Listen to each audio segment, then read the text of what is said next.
DTF సంఘంలో ప్రాథమిక సభ్యత్వం తీసుకొని అంచెలంచెలుగా ఎదుగుతూ విద్యార్థులకు విద్యను అభ్యసించి ఎంతోమంది ఉపాధ్యాయులకు కూడా తమ సమస్యలను పరిష్కరించిన డిటిఎఫ్ రాష్ట్ర అధ్యక్షుడు సోమయ్య మరి జిల్లా అధ్యక్షుడు కూడా రేపు రిటైర్మెంట్ కాబోతున్న పరిస్థితి ఉంది. ఈ క్రమంలో కూడా వారు ఆ సమావేశం ఏర్పాటు చేసిన పరిస్థితి ఉంది. ఏదైతే రిటైర్మెంట్ కార్యక్రమం ఉందో కార్యక్రమానికి ప్రతి ఒక్కరు కూడా రావాలి, కానీ ఎవరైతే శాల్వాలు కానీ దండలు కానీ తీసుకురావద్దు.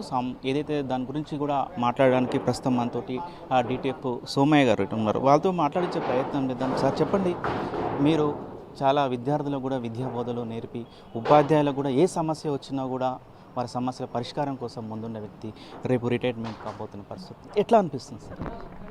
ఒక 38 సంవత్సరాలు విద్యారంగంలో పనిచేసినాను, కానీ ఇంకా ఏ వయసు రీత్యా రిటైర్మెంట్ తప్పదు. ఉద్యోగంలోకి వచ్చిన తర్వాత తప్పనిసరిగా రిటైర్మెంట్ కూడా ఉంటుంది. అయితే ఈ సందర్భంలో రిటైర్మెంట్ అవుతున్నప్పుడు విద్యారంగానికి దూరం అవుతున్నటువంటి ఒక బాధ ఉంటుంది, కానీ ఒక సామాజిక బాధ్యతగా మొదటి నుంచి డెమోక్రటిక్ టీచర్స్ ఫెడరేషన్లో పనిచేస్తున్నటువంటి క్రమంలో ఈ సమయాన్ని అంటే స్కూల్ బయట సమయాన్ని కూడా సమాజంలోనే ఉపయోగిస్తున్నాం కాబట్టి అది నాకు పెద్దగా మానసికంగా అనిపించట్లేదు. ఎందుకోసం అంటే ఇంకొక రకంగా చూస్తే హోల్ టైమర్గా డెమోక్రటిక్ టీచర్స్ ఫెడరేషన్లో పనిచేయడానికి అవకాశం దొరుకుతుంది అనేటువంటి ఒక ఆలోచన కూడా ఉన్నది.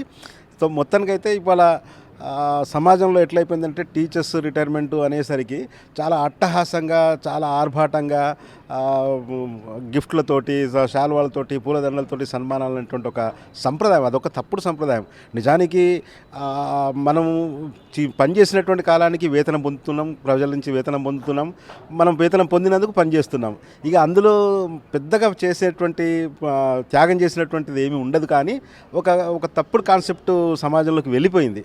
కాబట్టి అది సరైనటువంటి సంస్కృతి కాదు అని చెప్పడం కోసమే డెమోక్రటిక్ టీచర్స్ ఫెడరేషన్ ఇట్లాంటి ఒక ప్రయోగం చేస్తున్నది. జిల్లాలో ఇవాళ విద్యా సదస్సును ఏర్పాటు చేసుకొని ఒక చైతన్యవంతమైనటువంటి ఒక ఆలోచనతో ఇట్లా కూడా మనం రిటైర్మెంట్ ఆనందంగా జరుపుకోవచ్చు అనేటువంటిది ఒకటి చూపించాలనేటువంటి ఆలోచనతో మేము స్పష్టంగా కరపత్రంలో కూడా పెట్టాం, నోటు కూడా పెట్టాం. దాంట్లో ఎట్లాంటి సన్మానాలు ఉండవు, దండలు శాల్వాలు ఉండవు అని చెప్పేసి అని కూడా చెప్పడం జరిగింది.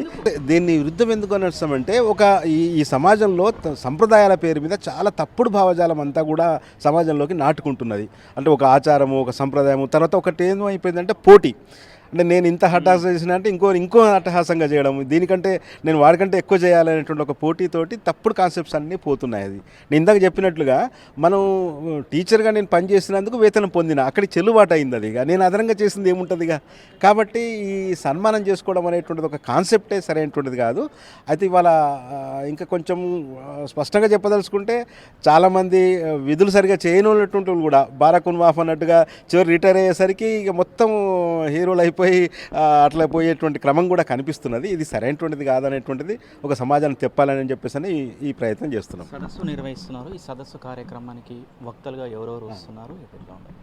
సుదీర్ఘకాలం విద్యారంగంలో పనిచేసినటువంటి మన సెంట్రల్ యూనివర్సిటీ ప్రొఫెసర్ హరగోపాల్ గారు, ఇవాళ ఆయన రిటైర్ అయినా కూడా చాలా కాలం ఏజ్ దాదాపు ఒక 75 సంవత్సరాలు అయినా కూడా దేశమంతా తిరుగుతూ అఖిల భారత విద్యా హక్కు వేదికలో ప్రెసిడియం సభ్యులుగా ఉన్నారు. అలాగే తెలంగాణలో విద్యా పరిరక్షణ కమిటీ అనేటువంటి ఒక కమిటీలో కూడా ఆయన క్రియాశీలకంగా పనిచేస్తున్నారు ప్రధాన కార్యదర్శిగా.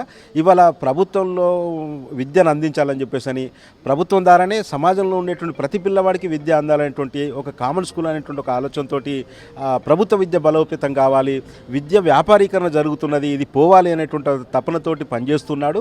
అట్లాంటి వ్యక్తి విద్యారంగానికి చేస్తున్నటువంటి సేవలకు గుర్తింపుగా అట్లాగే డిటిఎఫ్ మీద ఉన్నటువంటి ఒక అఫెక్షన్తో కూడా ఆయన ఇవాళ ఈ వేడి వాతావరణంలో కూడా నల్గొండ రావడానికి ఒప్పుకున్నాడు. ఆయన వస్తున్నాడు. ఆయన ముఖ్యంగా ప్రధానంగా ఏంటంటే ఇవాళ సమాజం ఎట్లా ఉంది, సమాజంలో మనిషి ఎట్లా ఉంటున్నాడు, ఎట్లాంటి ఆలోచనతో ఉంటున్నాయి అనేటువంటి ఒక విశ్లేషణ చేయబోతున్నాడు. అట్లాగే వీక్షణం మాసపత్రిక ఎడిటర్ ఎన్ వేణుగోపాల్ గారు కూడా వస్తున్నారు. వారేమో విద్యారంగం ఎట్లా ఉన్నది, ఇవాళ విద్యారంగంలో ఉండేటువంటి ఎట్లాంటి తప్పుడు కాన్సెప్ట్స్ అన్నీ విద్యారంగంలోకి వస్తున్నాయి, ముఖ్యంగా ఈ జాతీయ విద్యా విధానం పేరు మీద ఒక మతత్వ భావజాలాన్ని, ఒక శాస్త్రీయత లేనటువంటి విద్యా విధానాన్ని ఎట్లా తీసుకురాబోతున్నారు, ఆల్రెడీ దేశంలో అమల్లోకి వస్తున్నటువంటి క్రమం కనిపిస్తుంది. కాబట్టి ఇది ఎట్లా నిర్వహించగలగాలి, దీనివల్ల వచ్చేటువంటి పరిణామాలు ఏంటివి, ఎట్లా క్రమంగా అట్టడుగు వర్గాలు ఎవరైతే ఉన్నారో, వేల సంవత్సరాల నుంచి విద్యకు దూరమైనటువంటి వర్గాలు ఏవైతే ఉన్నాయో అవన్నీ భవిష్యత్తులో ఎట్లా విద్యకు దూరం అయ్యేటువంటి ప్రమాదం ఉంది అనేటువంటిది విశ్లేషణ చేయడం కోసం వేణుగోపాల్ గారు వస్తున్నారు. డిటిఎఫ్ సంఘం తరపున ఉపాధ్యాయులకు కూడా మీరు ఎక్కువ పోరాడిన సమస్యలు ఏంటి, మీకు సంతృప్తినిచ్చిన కార్యక్రమం? చాలా పోరాటాలు అంటే అవినీతికి వ్యతిరేకంగా చాలా పోరాటాలు చేశాం. నిజానికి అవినీతి రహిత పాలన ఉండాలనేటువంటిది డిటిఎఫ్ భావిస్తున్నది. అట్లాగే డిటిఎఫ్ చాలా ప్రధానమైనటువంటి ఆప్షనే వృత్తి నిబద్ధత సామాజిక బాధ్యత అనేటువంటి పెట్టున్నది. కాబట్టి పాఠశాలలో పనిచేసేటువంటి టీచర్స్ తప్పనిసరిగా తమ విధి నిర్వహణ చేయాలి. ఆ టైంలో స్కూల్ టైంలో అన్య పనులు ఏవి చేయకూడదు అనేటువంటిది బాగా ఫోకస్ చేస్తున్నాం. అట్లా ఎవరైనా టీచర్స్ రకరకాల పనులు చేసేటువంటి వాళ్ళ మీద కూడా కంప్లైంట్స్ చేయడం కానీ అవి చేయడం కానీ చేస్తున్నాం. ముఖ్యంగా తప్పుడు చేసేటువంటి అధికారుల మీద ఇవాళ నిజానికి రాష్ట్ర వ్యాప్తంగా చూస్తే చాలా డిఓ స్థాయిలో ఉండేటువంటి వాళ్ళు చాలా అవినీతి పాడుతున్నారు. జనగాం డిఓ గారు అసలు మొత్తం ఎంటర్ జిల్లాకు సంబంధించినటువంటి స్కూల్ యూనిఫామ్స్ లాస్ట్ ఇయర్ ఇచ్చినటువంటి స్కూల్ యూనిఫామ్స్ స్కూళ్ళకు పంపకుండా ఒక ఏజెన్సీకి ఇచ్చేసి మొత్తం మాయ చేసినప్పుడు ఆయన మీద యాక్షన్ తీసుకోవాలని చెప్పేసి కొట్లాడుతున్నాం. అట్లాగే కరీంనగర్లో వరంగల్లో డిఓలు రకరకాల తప్పులు చేసినటువంటి వాళ్ళు అంటే అవినీతి పరులకు టీచర్లకు వాళ్ళు సహకరిస్తున్నప్పుడు అవినీతి నిలగడుతూ పోరాటాలు చేస్తున్నాం. మొత్తంగా ఒక విద్య ప్రభుత్వ యాజమాన్యంలో ప్రజలందరికీ అందాలి, అట్లాగే టీచర్లందరూ తప్పనిసరిగా తమ విధి నిర్వహణలో ఉండాలి అనేటువంటి కాన్సెప్ట్తో డిటిఎఫ్ పనిచేస్తాం. చివరిగా సోమయ్య సారు భవిష్యత్తులో టీచర్ల తరపున పోరాడేందుకు ముందుకు ఉండడా? తప్పనిసరిగా ఉంటాం. నా ఊపిరి ఉన్నంత వరకు ఉపాధ్యాయ సామాజికంగా సమాజంలో మార్పు రావాలనేటువంటి ఒక ప్రయత్నం చేస్తూ పనిచేస్తానని చెప్పేసి రైట్. మరొక పక్క జిల్లా అధ్యక్షుడు కూడా పదవి విరమణ పొందుతున్న పరిస్థితి ఉంది. సార్ చెప్పండి, ఏంటి మొత్తం కూడా మీరు ఎన్ని సంవత్సరాలు ఉద్యోగ వృత్తిలో ఉన్నారు, రిటైర్మెంట్ కాబోతున్నారు, ఎట్లా అనిపిస్తుంది సార్? ఎట్లా? నేను దాదాపుగా 39 సంవత్సరాలు ఉద్యోగంలో ఉన్నాను. 1985 సెప్టెంబర్లో నా అపాయింట్మెంటు. చాలా జిల్లాలో జనగాం నుంచి ఇక్కడ సాగర్ దాకా కూడా దాదాపుగా ఒక 13 పాఠశాలలో నేను ఉద్యోగ బాధ్యతలు నిర్వర్తించాను. నేను ఒక డిటిఎఫ్ సభ్యుడిగా ఉన్నందుకు చాలా గర్విస్తున్నాను.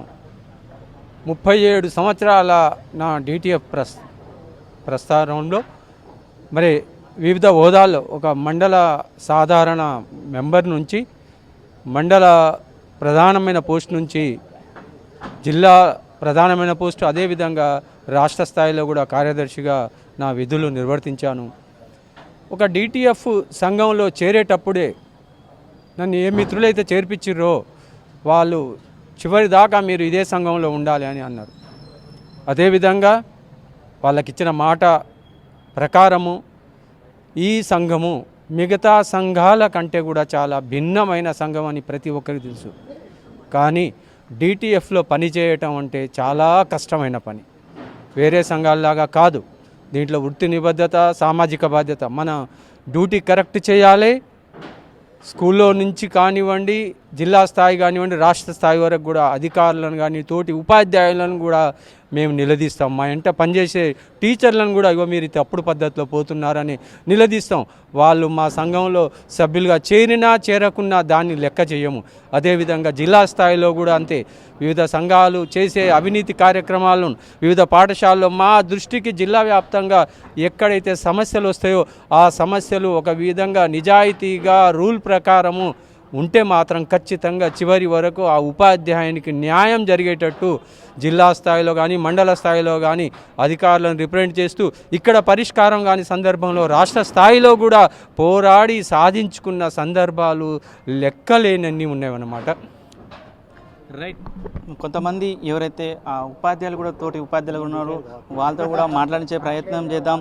సార్ చెప్పండి, మీ మిత్రుడు ఉపాధ్యాయుడు రిటైర్మెంట్ అవుతున్న పరిస్థితి ఉంది, ఏంటి? పేరు పి వెంకులు, జిల్లా ప్రధాన కార్యదర్శి. మా రాష్ట్ర అధ్యక్షులుగా పనిచేసేటువంటి సోమన్న గారు, ఇవాళ ప్రస్తుతం జిల్లా అధ్యక్షులుగా పనిచేసిన కుర్సిమ్య గారు, అదేవిధంగా ఆర్ వెంకటరాములు గారు డిటిఎఫ్ కౌన్సిలర్గా పనిచేసిన ముగ్గురు కూడా రిటైర్ అవుతున్న సందర్భంలో ఒక వినూత్నమైన రీతిలో ఈ విద్యా సదస్సు నిర్వహించుకున్నాం. వాస్తవానికి ఇతర ఉపాధ్యాయులు అయితే అంగము, హార్బాటాలు, శాల్వాలు, బంగారాలు, నగదు రూపాయలు కూడా బహుకరించే సందర్భం ఉండే. నిజంగా ఏ వృత్తి చేసేవారికి ఆ వృత్తి గొప్పదే. కేవలం ఒక ఉద్యోగ విరమణ చేసినటువంటి వాళ్ళకి మాత్రమే గౌరవం ఎందుకు వస్తుంది? ఇతర రంగాల్లో పనిచేసినటువంటి వారికి గౌరవం లేకుండా పోతుంది. అయితే సామాన్యంగా మేము సమాజంలో అందరూ సమానమే అనే భావనతోటి ఒక శాల్వాలు కానీ, పూలదండలు కానీ, కానుకలు కానీ స్వీకరించబడవు. ఎందుకు అంటే మేము ఒక సామాజిక వర్గంగా మానవీయ కోణంలో మానవీయ విలువలతోటి ఆ సమానమైన భావజాలం ఉండాలనే ఒక రీతిలో ఈ యొక్క కార్యక్రమం నిర్వహించుకుంటున్నాం. రాష్ట్ర అధ్యక్షుడిగా ఉన్నట్టు సోమయ్య గారు నాకు 96 నుంచి 1996 నుంచి నాకు ఉద్యోగం వచ్చిన కాంచి పరిచయము. కుర్సిన్మయ్య గారు కూడా నాకు 97 నుంచి పరిచయము. మా యొక్క ఈ ఇద్దరు కూడా మా సంఘానికి 2 కండ్లగా ఉండి ఇంతవరకు ఈ ప్రస్థానంలో ఉజ్జిరిత 40 సంవత్సరాలు ఒకరు పనిచేసిన, 39 సంవత్సరాలు ఒకరు, 33 సంవత్సరాలు ఒకరు పనిచేసినారు. అదే సర్వీసును మళ్ళీ జిల్లాకు ఈ DTF కూడా ఆ యొక్క ప్రస్థానాన్ని కొనసాగించి ఈ సంఘాన్ని ముందుకు తీసుకుపోయిన సందర్భంలో జిల్లా ప్రధాన కార్యదర్శిగా వాళ్ళకి మేము ఈ సందర్భంగా ధన్యవాదాలు తెలుపుతున్నాము. ఆ ధన్యవాదాలు అనేది సదస్సు రూపంలో తెలుపుతున్నాం, ప్రజల్లోకి తీసుకుపోతున్నాం. రైట్.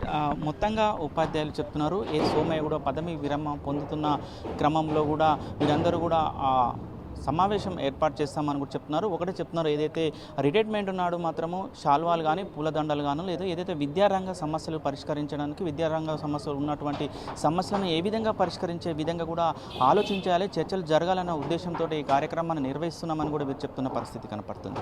వీడియో జర్నలిస్ట్ కృష్ణతో అచ్యుత్, RTV, నల్గొండ. మరిన్ని వీడియోస్ కోసం ఛానల్ ని సబ్స్క్రైబ్ చేయండి, లేటెస్ట్ అప్డేట్స్ కోసం వాట్సాప్ ఛానల్ ని ఫాలో చేయండి అండ్ లింక్ డిస్క్రిప్షన్ లో ఉంది.